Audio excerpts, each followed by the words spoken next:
and he's making plays and yelling at guys. Like, who is this Carter Bryant? Yeah, This is a grown man now. Like, what was the one they grow that up so fast? Well, Damon, we were talking a little bit about the bigs and the rotations.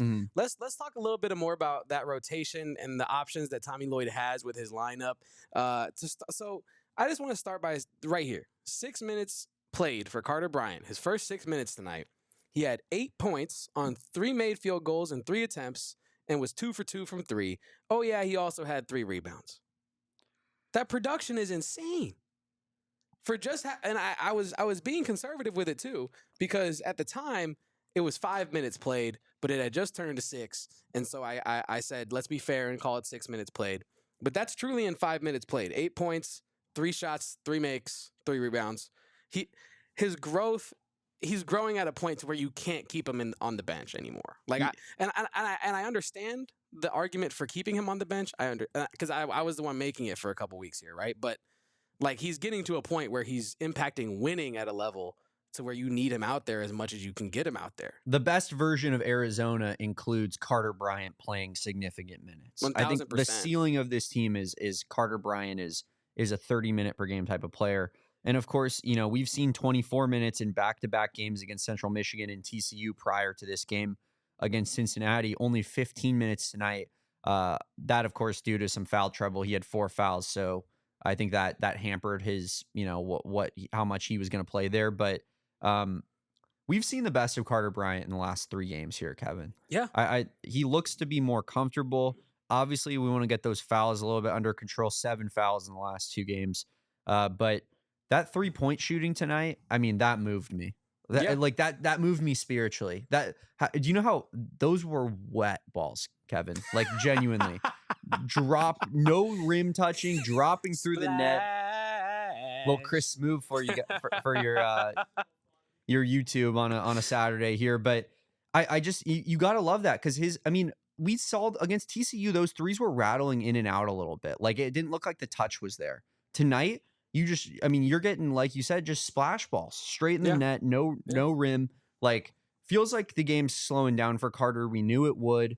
You just gotta love what you've seen out of him these last 3 games, and you know, I don't think there's any world where, you know, he's not a better basketball player for your team right now than a Trey Townsend or an Anthony Del Orso. Totally agree. I think what stood out to me most with his shooting, to speak to what you just spoke to, was the confidence. We talked about after one of his shots, like, you know, he caught and shot it really quickly. It was kind of one of those, he's not going to take that, right? And he took it and made it, and we were like, whoa, like that's a I'm confident in my shot kind of shot. That's not like I'm open, there's no better pass. Yeah, he just caught it and ripped it. Yes. Yeah. And he's making plays and yelling at guys. Like, who is this Carter Bryant? Yeah. This is a grown man now. Like, what was the one that grow up so fast? He drew a travel while he was the primary on-ball defender on a guy. Let him know about it. And he turned around and just flexed and started screaming on like a regular second half stop with like 16 minutes left in the half. Like it was unbelievable. I love that energy out of Carter Bryant. Of course, the bench showed out for the Wildcats today. Gotta love what you saw from them. And you know what they would tell you? You know what Carter Bryant and Henri Veesaar and KJ Lewis would tell you? What would they tell me, Damon? They tell you to like this video and subscribe to this channel, Kevin. That's for damn sure. Do the thing. Let's get back into talking about this front court. Something that it's not all good, right? Like this is extremely concerning. I think Trey Townsend, Tobe, Awaka combined for 3 of 10 from the field today, 30% field goal percentage from your bigs. Conversely, on the other side of the court, you got the starting big men, Aziz Bandogo. The announcement team was having all types of trouble. Yeah, I think it's Bandogo. Yeah, I think you're right there. Bandogo and Dylan Mitchell combined for 8 of 11 from the field. So just a huge discrepancy there. You can't expect to go into every game in the Big 12 and lose the front court battle and come out on top. What is this team going to have to do to fix that front court problem? Besides starting Henri Veesaar and Carter Bryant, I don't know, because like I kid, but I'm also serious, because like there's a level to this where with transfer guys, you can teach old dogs new tricks, but there's only so many new tricks you can teach an old dog to, like, you know, to so to speak. I think like these are the players that they are to an extent. Like a Veesaar, this is not the final product with him. A Carter Bryant, this is not the final product with him either. But so I think that the solution for the front court is a personnel change in the front court.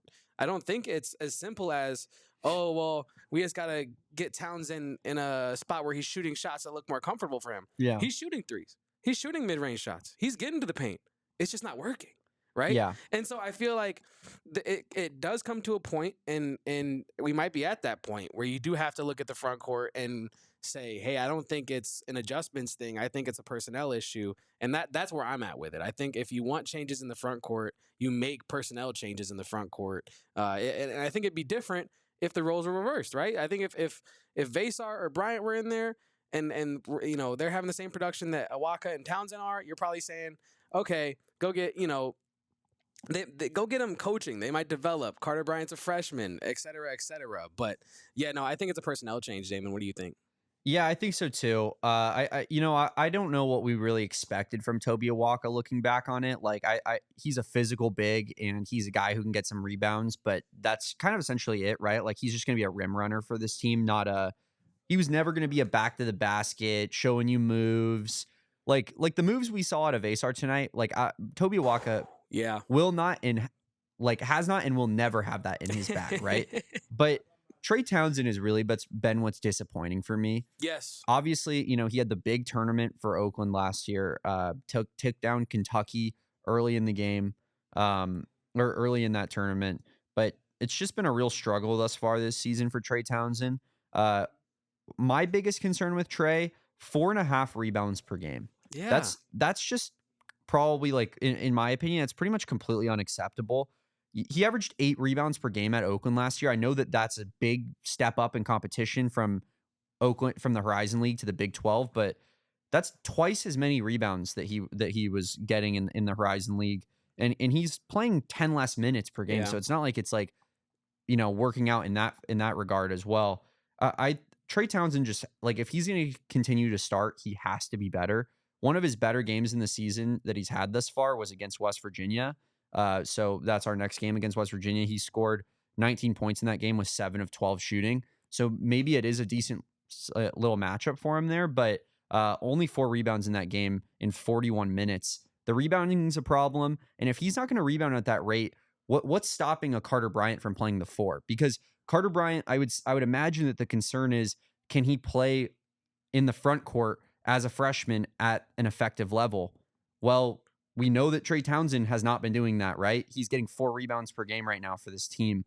Like, this team is a good rebounding team in general, but like, what would be the downside, you know, for Carter Bryant at this point over a Trey Townsend? Damon, I'm the wrong guy to ask, because I don't think there is a downside about it, because I've been saying this. Like, I think, like, you watch the two players play and it's just so night and day. Like, the athleticism, the impact, like the abilities on the court.